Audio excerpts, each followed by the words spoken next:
Hello, good evening everyone.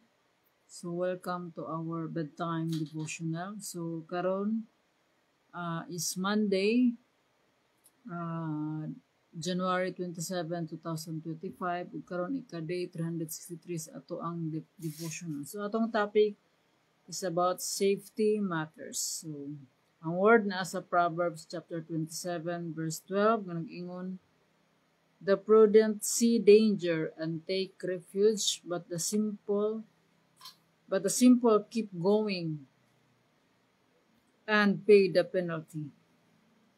So sa Bisaya pa nga nag-ingon, ang tao nga makamaong muhuna-huna makakita sa ang tao nga makamaong muhuna-huna makakita sa kasamok nga umaabot og mulikay niini. Apan ang tao nga wala magamit sa iyang hunahuna, apan ang musugat niini ug mag-antos siya. So let us pray. Father God in heaven, Lord, dalaygon ka, Lord, sa katapusan. Himong ngalan ang pagadaygon, Lord God. Maghari ka, Lord God, sa among kinabuhi. Ikaw ang among Ginoo, ang tag-iya ning tanan. Ikaw ang amo ang manluluwas sa kadautan. Lord, wala kami mahimong wala ikaw. Pasiroa kami sa mga kalapasan, Lord God. Sa mga panahon nga wala kami sa imong presensya. Sa mga butang, Lord God, nga wala makapahimaya diha kanimo. Pasiroa kami, Lord God. Padayon ka, Lord God, nga magabag-o sa amo ang kinabuhi. Tanggala, Lord God, ang mga babag, Lord God, nga dili kami makadayeg, maka ampo diha kanimo, makatuon sa imong pulong. Lord, padayon ka, Lord God, ng mga bag sa munahon. Tagay kami, Lord, sa pag-focus, labi na sa amo ang buluhaton karon, ang kini para sa paglig-on, pagtubo sa amo ang pagtuo diha kanimo. Lord, po na kami sa imong balaang espiritu, sa imong kaalam, Lord God, na makasabot kami sa imong mensahe, ay maipadayag dinhi kanamo karong gabi una. Nga kini nga mensahe, Lord God, mao kini ang maghatag kanamo, Lord God. O mas maila pa kami diha kanimo, mas mutubo pa ang pagtuo diha kanimo. Lord, ikaw magagamit, gamiton mo kami, Lord God, para daghan pa, Lord God, ang makaila sa imong ngalan. Na ikaw ang tinuod na Ginoo nga angay namong saligan sa amo ang kinabuhi. Lord, wala kami mahimo wala ikaw ang bisalig diha kanimo kining mga buluhaton. Maghari ka, Lord God, sa among kinabuhi. Dalaygon ka, Lord, sa way katapusan, tanang dungog himaya ug mga pagdayon kanimo lamang sa pangalan ni Jesus. Amen. So safety matters. So self-control and safety go hand in hand. Why? Because a big part of self-control is looking around and thinking things through before you do something that you might regret later. Remember the saying, look before you leap? Well, if you want to live safely and happily, you should look very carefully before you decide whether or not to leap. After all, it's easy to leap, but once you're in the middle of your jump, it's too late to leap back. So, karong gabi una ang Ginoo nag-remind ka nato nga our safety matters. Kibali, ang usa ka prudent nga tao, ang tao nga makamaong muhuna-huna, na siya maayong panghuna-huna, makakita na daan kung unsa ang mga kasamok or consequence sa iyang desisyon nga pagabuhaton. So, aron makalikay siya. So, aduna nay mga pagplano. Pero ang tao nga wala magamit sa iyang hunahuna, musugat gyud sa mga kasamok o mao kini ang maghatag niya nga mag-antos siya.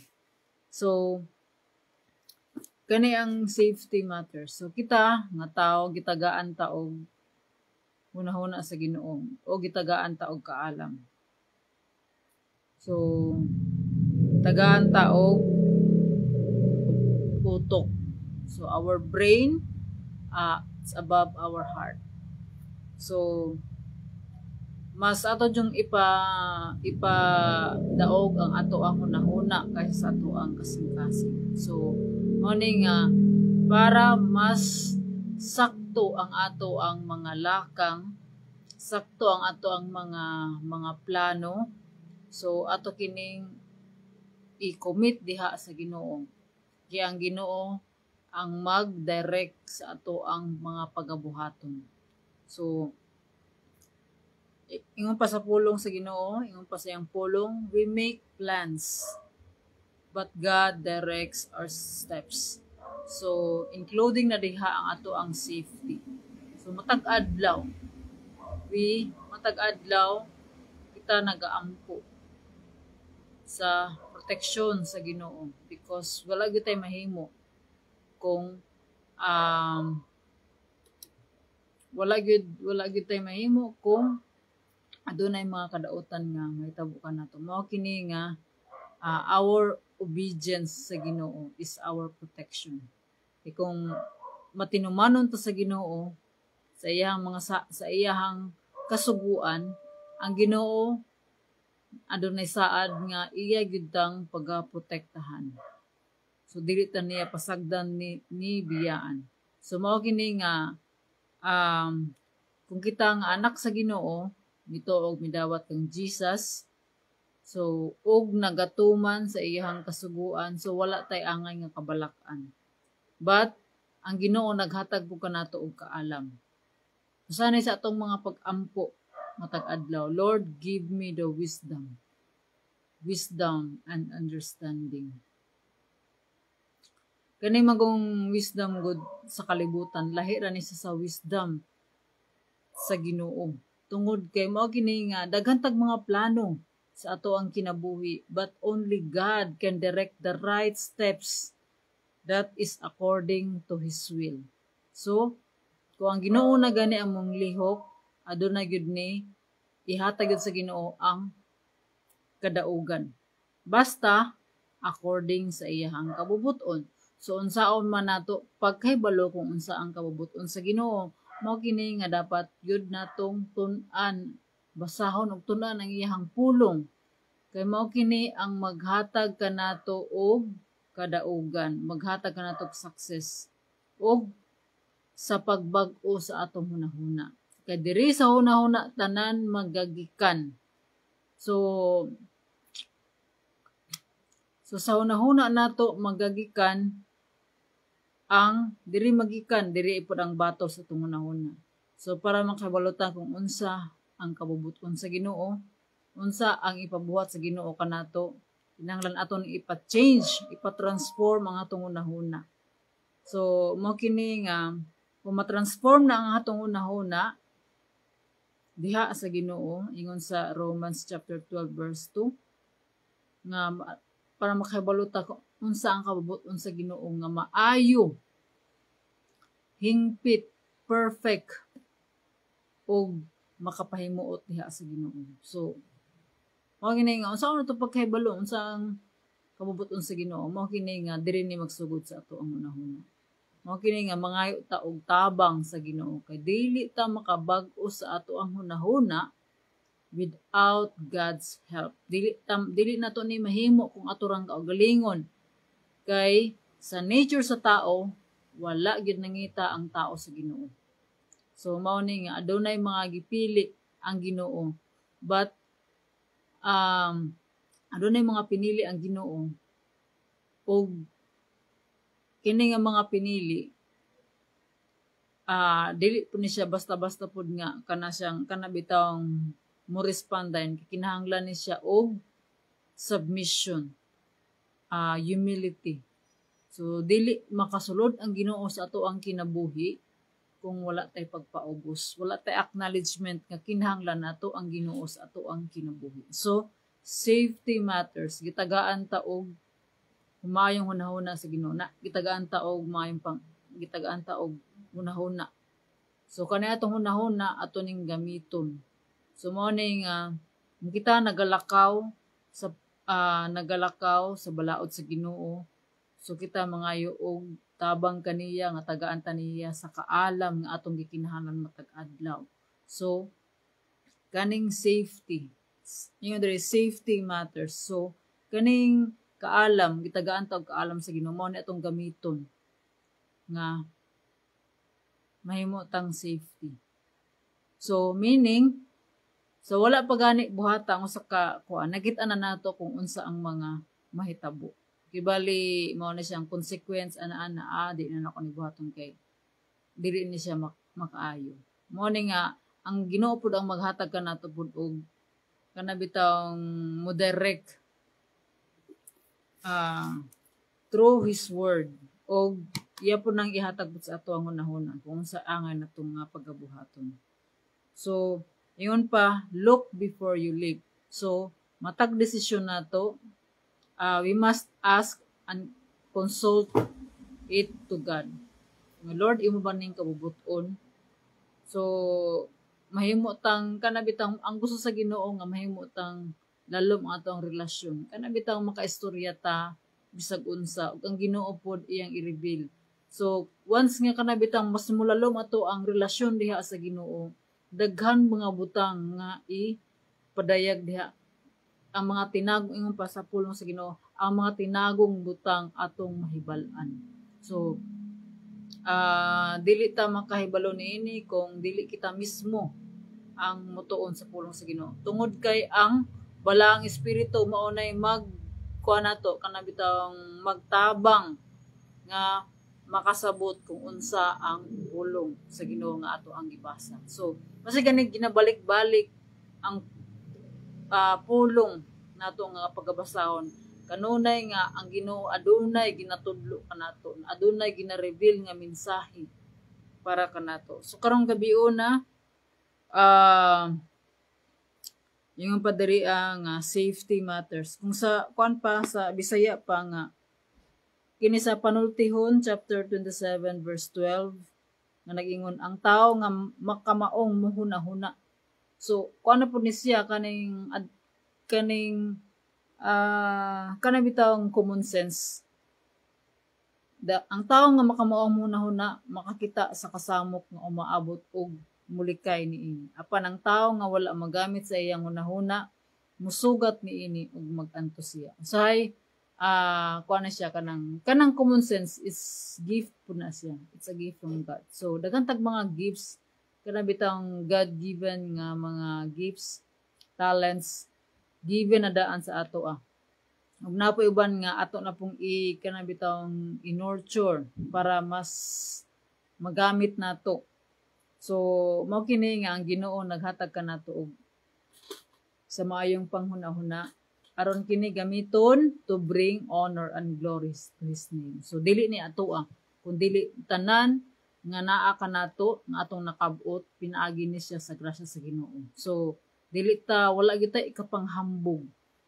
Kun dili ang atong ikapanghambog nga aduna tay Ginoo, mas dako ang Ginoo kaysa sa ato ang mga gipanghuna-huna. So daghan tag mga gipanghuna-huna, daghan tag mga ingon pa nga kung ato pa lang gihuna-huna ang tanan, so murag mabungkag na because overload na. Mao gini nga matag adlaw dili gyud nato kalimtan nga mangayo ta og tabang sa Ginoo, nga mangayo ta og kaalam sa iya kay siya ra ang mo hanay sa tanan. Plastaron og plastaron gyud ta.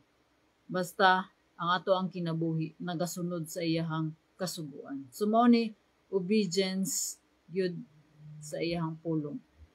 Kay ang Ginoo according sa iyahang pulong nga kung mubasa ta, mutuon ta sa iyahang pulong ug atong pagasundon ang iyahang kasuguan, ang kalampusan nato ang ato ang nga gipangita iyang ihatag. So promise na niya. Basahan niyo na sa Joshua. Ug ang promise sa Ginoo nga dili ta angay mahadlok, dili ta angay ma-discourage, dili ta angay nga mawad-an og paglaom tungod kay ang Ginoo kanunay nga nagauban kanato. So wala gyud tay angay nga kabalakan basta kita nagatuman sa iyahang kabubuton. So mo na usahay nga kung aduna tay mga kanabitang mga sitwasyon nga murag challenge sa atoa. Adunay testing ana ang Ginoo. Adunay pag-testing tungod kay i-test gyud ta sa Ginoo nga ato ang pagtuo. Kung kuan ba gyud ang ato ang pagtuo, kung tinuod ba gayud. So naay mga pag-testing. So kay kuan man na siya para mahimo tang mature sa ato ang pagtuo diha sa Ginoo. So safety matters. Ug kanunay nga kaning magatuon ta unsaon nga magaprotekta ta sa ato ang pong kaugalingon, sa ato ang pamilya, ug sa tanang tawo nga nasa ato ang palibot. So mao kana nga ang Ginoo kanunay nga nagaprotekta sa iyang mga anak nga matinumanon sa iyang mga kasugoan. So God will reward. So, dili pa karon ang reward. But kinsa katong mulahutay ang reward eternal life. So kinsa may dili ganahan og eternal life. So mao kini nga ang Ginoo concern sa ato ang safety. Og kita pod kung ang Ginoo concern sa ato ang well-being, so samot na pod kita dapat maging concerned pod ta sa ato ang well-being, sa ato ang safety, sa ato ang palibot. So mao na nga ang usa ka tawo nga naay Ginoo adunay gyud mga kanabitang lalom nga mga paghunahuna. So kanang wisdom, wise, mahimo kang wise. Mahimo kang wise sa tanang butang. So kanang pagka-wise nimo gamitan na to bring honor and glory to God. Because ingon pa ang ato ang purpose. So diri na pod magkuan ang ato ang purpose. So tanan nga naa nato. It's all kanang para ma-fulfill ang ato ang purpose nganong naata diri sa kalibutan. Atong purpose to love God and to love our neighbor, other people. So to love God with all our heart, soul, mind, and strength, and to love our neighbor as we love ourselves. So if we love ourselves, so our safety matters. So to God be all the glory. So let us pray. Father God in heaven, Lord, we thank you, Lord God, for your word, for reminding us, Lord God, that you care for us, that our safety matters, Lord God, to you. Lord, salamat, Lord God, for the wisdom, for the understanding, Lord God. Lord, sa mga naminaw ni ining mensahe, ikaw ang Ginoo, Lord God, nga mag-abli sa ilahang mga kasing-kasing, nga madawat sa imong pulong o patubuak kini, Lord God, sa ilahang kinabuhi. Nga mas mulambo pa, Lord God, nga dili kini, Lord God, ang una nga nila nga makatunan, Lord God, kundi tagaay sila hunger, Lord God, to search, Lord God, to seek you, Lord God, to seek your kingdom, Lord God, nga unahon ka sa tanang butang, Lord God. Wala kami mahimo wala ikaw, Lord God. Salamat, Lord God, sa imong pag-uban kanamo gikan sa pagsugod hangtod sa pagtapos. Salamat, Lord, ug sa among pangatulog, Lord God. Ikaw ang Ginoo, Lord God, nga may magatabon kanamo, Lord God, ang imong hamiling nga dugo, Lord God. Your precious blood, Lord, will cover us, Lord God. Protect us, Lord God, from any kind of dangers, Lord God. Tungod kay ikaw ang Ginoo, Lord God, nga magatuman sa imong saad kanamo, Lord God, nga naningkamot sa pagtuman sa imong kasuguan. Lord, dalaygon ka sa way katapusan. Tanang dungog, himaya ug mga pagdayeg kaning lamang amahan nga naa sa langit. Kining tanan, Lord, among giampo gipasalamatan sa pangalan ni Jesus. Amen. So, may gabi sa tanan. So, good night. God bless and see you tomorrow. Bye.